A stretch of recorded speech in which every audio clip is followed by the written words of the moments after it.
Welcome back to the finca. It is another beautiful day, a little bit chilly, but can't complain for January. Today we're in the garden. In our efforts to get the hayloft livable, we have seriously neglected the garden. And so today I thought we'd do a little update, show you what's growing and what's not.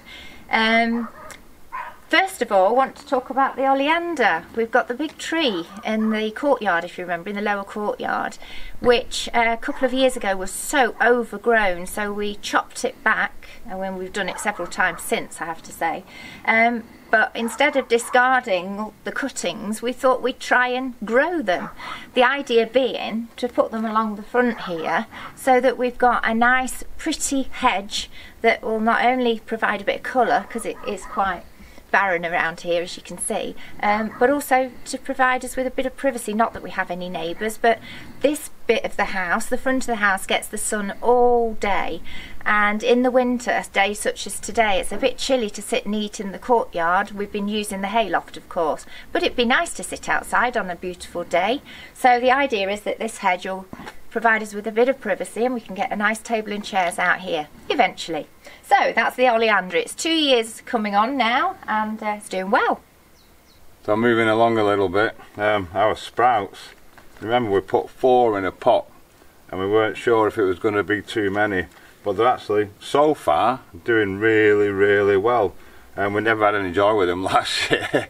So the ones we planted last year are still up there actually, but they've not grown anything, they're not doing anything, but they're not dead.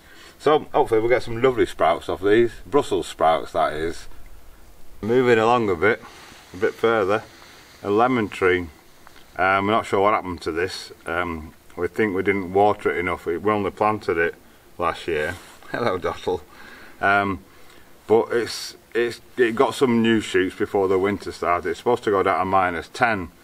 So we're getting -4s here, minimum at the moment. So it should be alright. It's alive, I think. It's got some signs. It's supposed to produce lemons all year. It's got some signs of, but I don't think it's going to do a lot at the minute. But fingers crossed. We'll keep watering it and I keep loving it. Sun's gone in, so we've both put extra layers on, you may have noticed. This is the mandarin tree. Again, it was new last year, and this was the one that was eaten by the caterpillar, and all the leaves fell off literally in one day. We arrived in the morning, it was looking healthy, beautiful, and by the afternoon all its leaves had been eaten. However, it did come back and it was looking okay. Now it's looking a bit yellow, and I guess it's not the time of year really for them to be doing any growing, but it's not dead, just like the lemon tree. It's hanging on in there, and hopefully come spring it'll blossom. And this is my baby, the artichoke patch. We've got 14. They're dying off at this time. Normally they would have fruited about a month ago, but obviously these are new in this year again, but they're all alive, doing all right. So we're looking forward to artichokes next year. These are the asparagus. We've cut them right back now to the ground and put some straw on to keep the heat in the soil, to protect them from the frost. It's only the first year, so we're not expecting great things next year, just for them to keep growing. I think it takes about 4 years before you get a harvest. But they're just like the artichokes, they're perennials, so they'll just keep coming back every year, fingers crossed. And this, I don't know what it's called, but we took a cutting from our neighbour's garden when we were down at the other place, and just planted it down the bottom of this hump we've got, and look how it's grown, how it's just spread. Absolutely amazing. It produces beautiful purpley flowers, purplish dark pink, that is going to look absolutely stunning, and obviously it's going to hide this quite ugly mound eventually, so really pleased with that. And here we are at our raised beds. You may remember when we built these, over a year ago now. These two are the garlic. This one and half of that one was the shop bought organic, and then the last 2 rows you can see there was our own that we harvested last year, and we saved, and you may remember me sitting in the hayloft that day debulbing all the garlic ready for planting, and look at it now, absolutely fantastic. I think the straw's done a fantastic job of keeping them warm, and yeah, they're thriving, so pleased. Unfortunately, in that last bed, if you can see, that's our leeks and carrots bed. We did plant some more carrots about 2 months ago. They're not doing anything. I think it's just too cold for them. And the leeks, well, they seem to have been there forever, and they're not doing very well either, so we're not having much success at the moment with our carrots and leeks. But never mind, we'll keep trying. And look at our sad potatoes. They're barely alive, but the frosts just... last week they were absolutely fantastic. Big, healthy, bushy, green. Now they're all brown and shriveled. I think the frost's got them. Too many frosts. We've had a frost every night now for the last few nights. We'll just leave them and see what happens. If they die off completely, we'll dig them up and see if we can salvage anything. Those are the sprouts last year's. They're about 18 months old. Them haven't done anything. Probably the ground's too hard and dry for them. But we'll just leave them in. There's no harm in it. Donkey and goat will eat them, I think, if worst comes to the worst. These are our onions, the last lot that we planted out. They're not doing anything drastic. They're not sort of coming on great guns, but they're still alive and they look all right. So we'll keep our fingers crossed for those. When it starts to get a bit warmer, I'm sure they'll shoot up all of a sudden. The lot last year did anyway. Behind me, the remains of the tomatoes, they're dead now, so they need coming up, and we'll be planting some new tomato seeds anytime soon. The fruit trees, we've got the orange, the peach, the plum, the apricot tree, the fig tree, Nispero. They're not doing anything, obviously. It's not the right time of year, but they're hanging on in there, and we haven't lost any, which is fantastic. We've got a little bay tree that you can't see, that's at the top of the drive. That's doing okay. So the trees are all right. We're just struggling with our veg at the moment. Hopefully to get warmer soon, and we'll try again. These two are lemon trees that we grew from pips. We didn't know if it was going to work, but we thought, well, hey, we'll give it a try. We used to have a lemon tree down in Dolores, so we took some seeds, pips, and planted them. And they're actually doing really well. Looking a bit yellow now. Again, it's not that time of year, but they're surviving just from a little pip. Can you believe it? And here we've got peppers. So I've chopped them back now because all the foliage was dying, but the stems are still green, and I'm hoping that we can overwinter them like we did last year, because we had loads of peppers early season, and then the new seeds that we planted, we got peppers late season, so it worked perfectly. I'm hopeful that we can overwinter them. As I say, they get the sun all day when it is a nice day here on the front of the house, and they're sheltered from the wind by this wall, so they should be okay. These are the next lot of onions. Not quite ready to go in the ground yet, but they've come on. We planted them, well, we did this twice, I don't really remember. We planted some seeds and absolutely nothing happened, and then we planted some more just in the same compost, and they've all come up. So yeah, really pleased with those. Hopefully we can keep them over this cold spell, and then when they're a little bit stronger, they can go into the ground. And not edible. This is our umbrella tree. I rescued it from a stairway in an apartment block in Alicante years ago, and it grew massive. And then, if you remember, when we brought it up here, it was completely dead because we left it at our old place. No one watered it for, well, weeks. But it's come back to life, and it's doing really well. It's really happy. So a success story.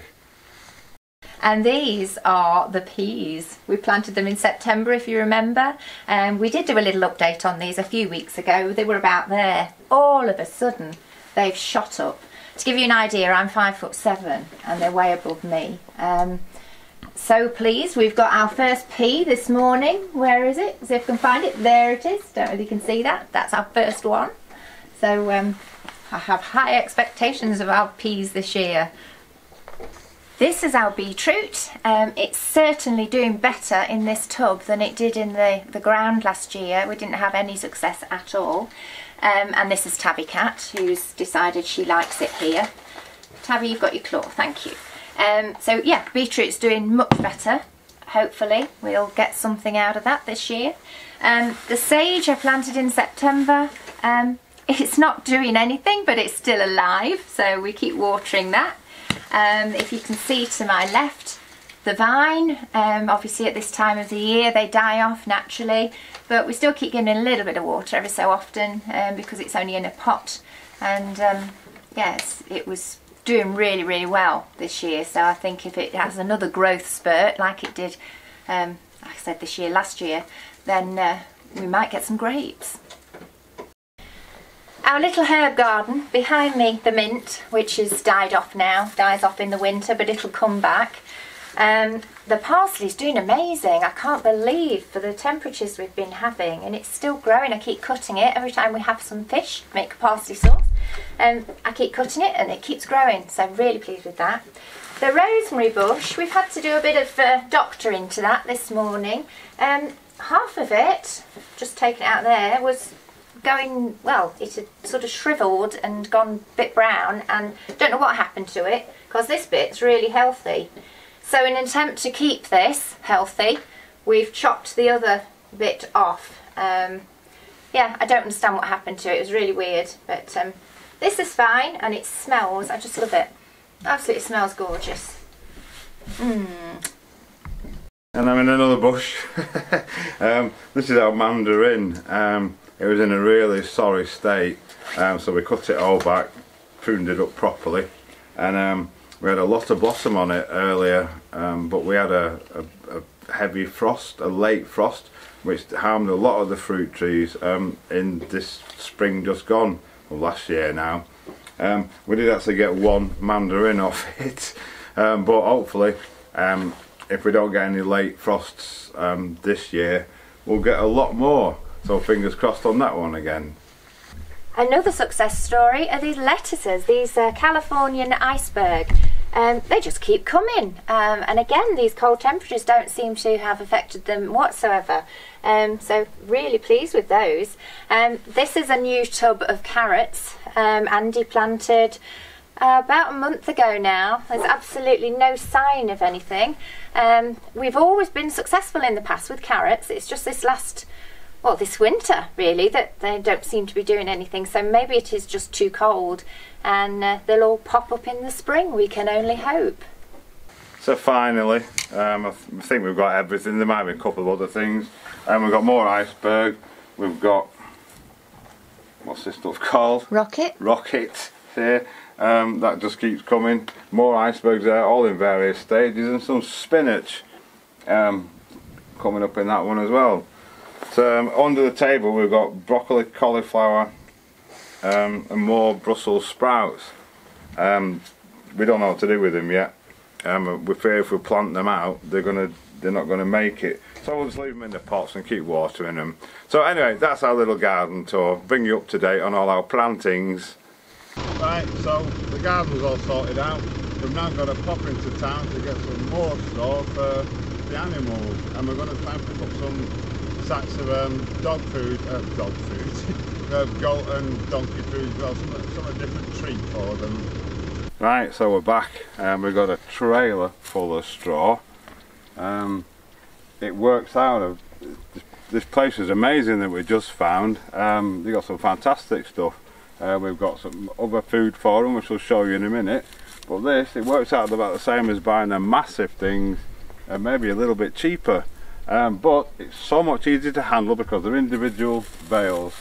So I'm going to get them stacked on the pile, get them covered up, and we'll show you the other stuff in a minute.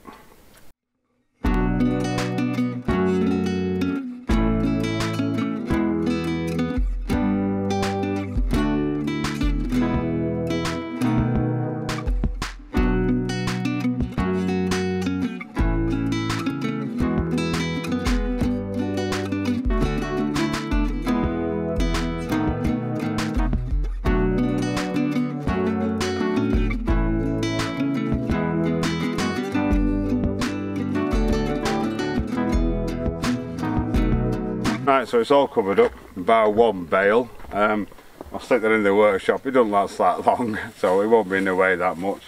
So we'll go and get the food unloaded. And we found these.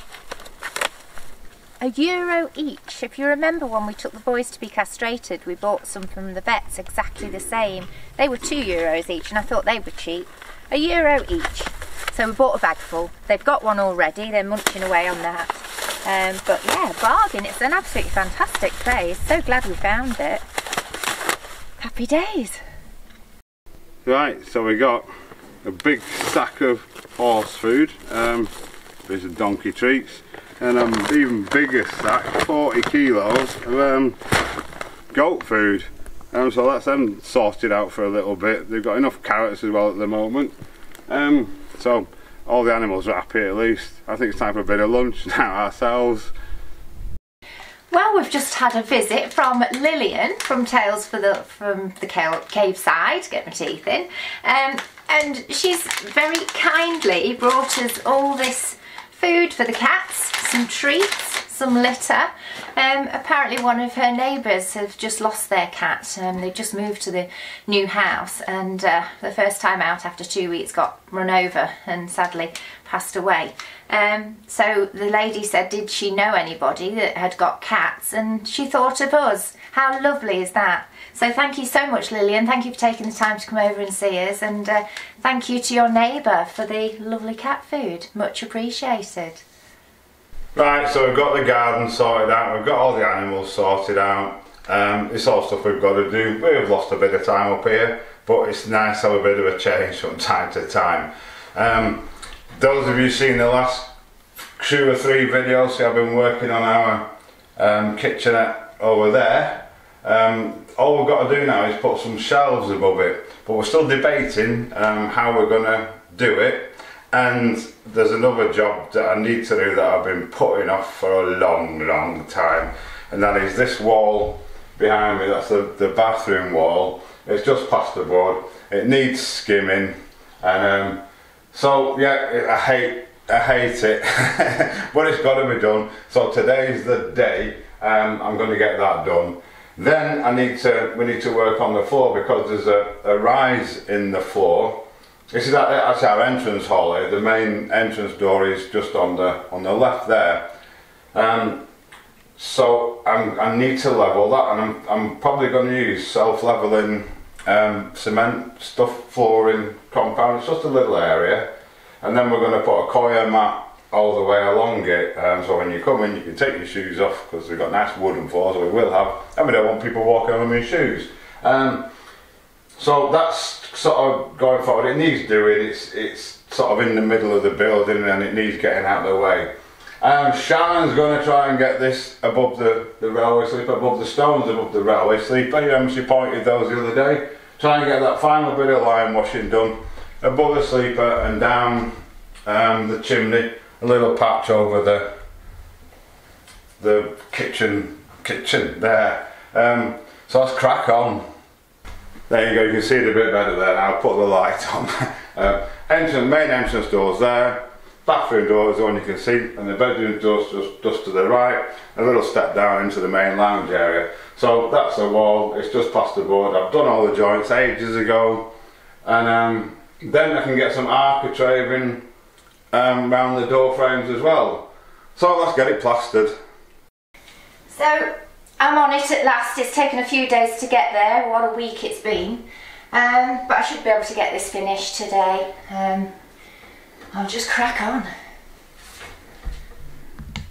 I've got my mix done, and I'm going to start in that top right hand corner. There's not much to do. That side and down to the bottom there, and there's the mix. You've got to let it stand for 10 minutes before you start slapping it on. So let's get on with it.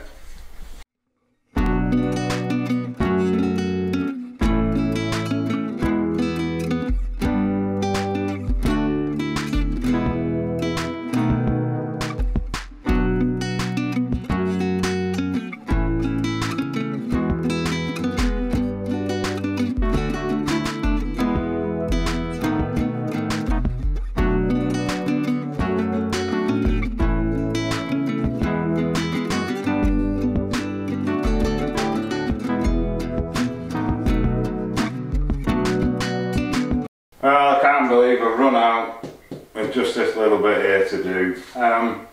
Yeah, so I'm going to have to go mix a bit more up. That's typical, isn't it? Well, it's done, thankfully. Looks alright. Not the best plaster in the world, as I've said before, but I've got a similar finish to all the rest of the walls on it. It's not smooth, but then none of them are. But that's the character of the building. So yeah, that is happy days. I'm so pleased that that is done. So the next thing, it needs a bit of coving at the top, architecting on the doors, but I think it's probably more important to get this floor level before, but there's no point cutting architecting around the doors and then raising the height of the floor slightly, is the so I think I'm probably going to have a look at that next. Well, that's it folks, the end of another exciting episode of Think Alive. Oh dear, we've got the jobs done that we've been putting off for so long. Yes, I hate plastering, I do. I don't even enjoy it a bit, but it's nice to look at it when it's done. Yeah, it looks good. I'm standing over here so you can see it, see my handiwork, and you can see the we've got the try to frame it, be a bit arty. The last bit of lime washing done as well. So yeah, it's been a good productive day today. Yeah. Yes, we're very happy.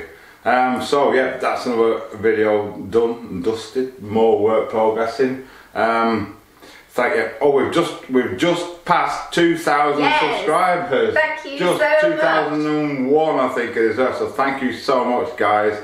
And of course, thanks to everyone for watching. Thanks to all the people who supported the channel and bought us a beer. Although it's pretty chilly at the moment, we'll probably convert that to a coffee. Yeah. Definitely. And we'll be back on Thursday.